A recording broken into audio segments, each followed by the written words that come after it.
কানৈ মহাবিদ্যালয়ৰ শিক্ষক গোটৰ সভানেত্ৰী আজি কলেজলৈ আহি এই গাৰ্লছ কমন ৰুম চাবলৈ আহিলোঁ। মোক অধ্যক্ষ মহোদয়ে লৈ আহিলে ইয়াত চাবলৈ। দেখি মই অতি আনন্দিত হৈছোঁ যে এই বন্ধৰ সময়ছোৱাত আমাৰ প্ৰিন্সিপাল ছাৰৰ পৃষ্ঠপোষকতাত তেওঁ এই গাৰ্লছ কমন ৰুমৰ সম্পূৰ্ণ ৰূপসজ্জাই বেলেগ কৰি দিলে। তেওঁ ইয়াতে নতুন ফাৰ্নিচাৰ লগালে, পৰ্দা লগালে, টাইলছ লগালে, পেইণ্টিং কৰিলে, আনকি ছোৱালীসকলৰ কাৰণে চেনিটেৰী নেপকিনৰ যিটো হেপী নাৰী যিটো ব্যৱস্থা আছিলে, হেপী নাৰী কেয়াৰ প্ৰডাক্টছৰ, সেইটো আমাৰ মাননীয় বিধায়ক মহোদয় শ্ৰীযুত প্ৰশান্ত ফুকনদেৱৰ শপতাত তেওঁ আনি ইয়াত লগালেহি। এইবোৰ দেখিলোঁ আৰু দেখি অতি আনন্দিত হৈছোঁ।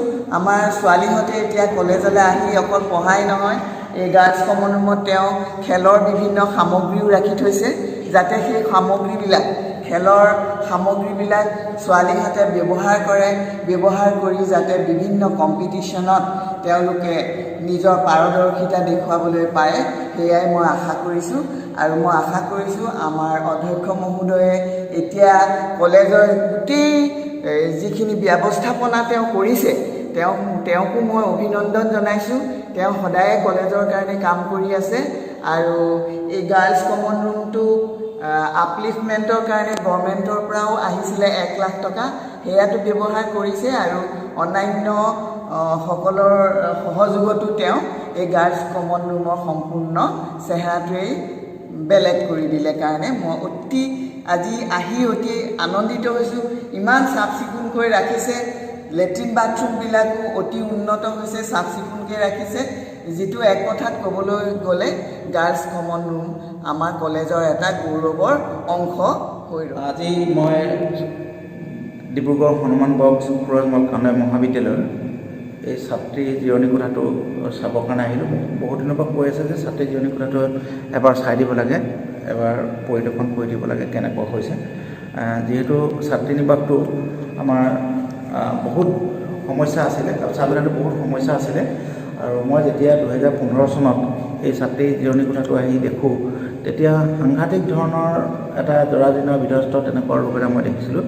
আৰু লগে লগে সেই সময়ৰ ছাত্ৰী সকলৰ লগতে আমাৰ ছাত্ৰ একতা সভাৰ প্ৰেছিডেণ্ট ছেক্ৰেটাৰীৰ লগত যোগাযোগ কৰি আমি এটা কথা ভাবিলোঁ যে আমি এইটো উন্নতি কৰিম, আৰু 6 মাহৰ ভিতৰতে মই এই গোটেই টাইল চাইলছ লগাই ঠিক ঠাক কৰি দিলোঁ আৰু লাইট ফেন এনেকুৱা ব্যৱস্থা কিছু কৰি দিলোঁ।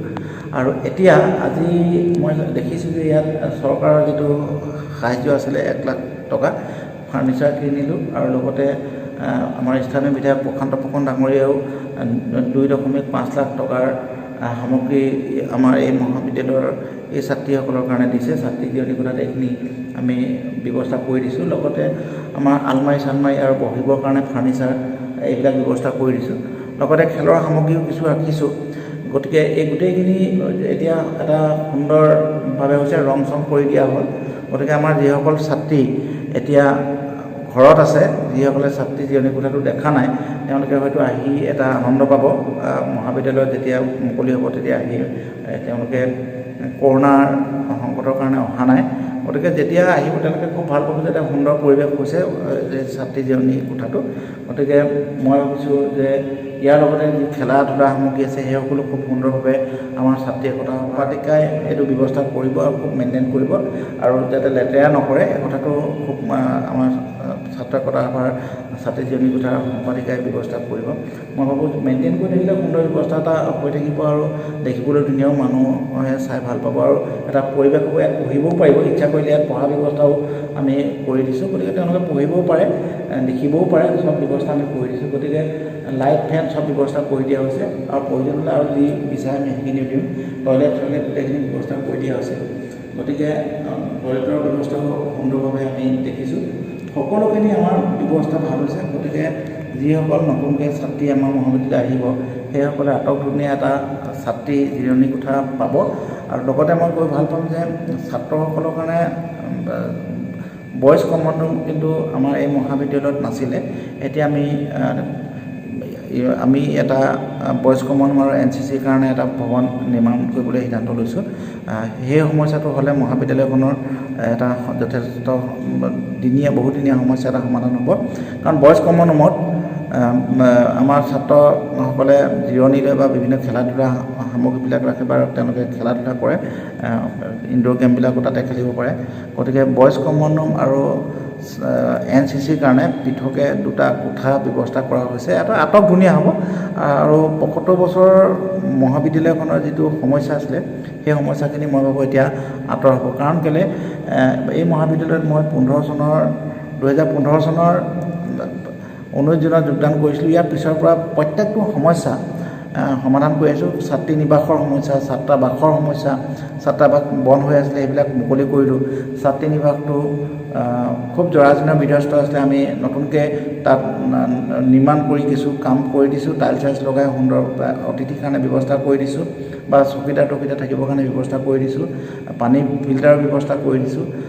আমাৰ বইজ বা ছাত্ৰাবাসৰো তেনেকুৱা সমস্যাবিলাক আছিলে, এতিয়া টাইলছ লগাই দিছোঁ, আমি গোটেই সুন্দৰ ব্যৱস্থা এটা কৰি দিছোঁ। লগতে আমাৰ বইজ হোষ্টেলটো যিহেতু বহুত পুৰণা আছিলে, বন্ধ হৈ আছিলে, প্ৰায় 17 বছৰ বন্ধ আছিলে, মই আহি যিটো মুকলি কৰিব লগা হ'ল। টেংকি টয়লেট চব এইবোৰ বেয়া হৈ আছিলে, এইবিলাক বিধ্বস্ত অৱস্থাত আছিলে, সেইখিনিও ঠিক ঠাক কৰি দিয়া হ'ল, নতুনকৈ নিৰ্মাণ কৰি দিছোঁ। গতিকে ছাত্ৰ ছাত্ৰীসকলৰ কাৰণে যথেষ্টখিনি আমি কৰি দিছোঁ। এতিয়া পঢ়াৰ পৰিৱেশ এটা গঢ়ি তুলিলে মই ভাবোঁ আমাৰ ছাত্ৰ ছাত্ৰীসকল উপকৃত হ'ব। তেওঁলোকে নিজেই পৰিৱেশ এটা সৃষ্টি কৰি ল'ব লাগিব। ইমানখিনি সুবিধা কৰি দিয়াৰ পিছত তেওঁলোকে যদি ভালদৰে পঢ়া শুনা কৰে মহাবিদ্যালয়খনৰ উত্তৰণত সহায়ক হ'ব। গতিকে এইখিনিকে মই আজি পৰিদৰ্শন কৰি মোৰ অনুভৱ হৈছে। মহাবিদ্যালয়খনৰ উত্তৰণৰ কাৰণে কাম কৰি আছোঁ আৰু সকলোৱে সহযোগিতা কৰাৰ কাৰণে, ছাত্ৰ একতা সভাৰ সহযোগিতা কৰাৰ কাৰণে মই ধন্যবাদ জ্ঞাপন কৰিছোঁ।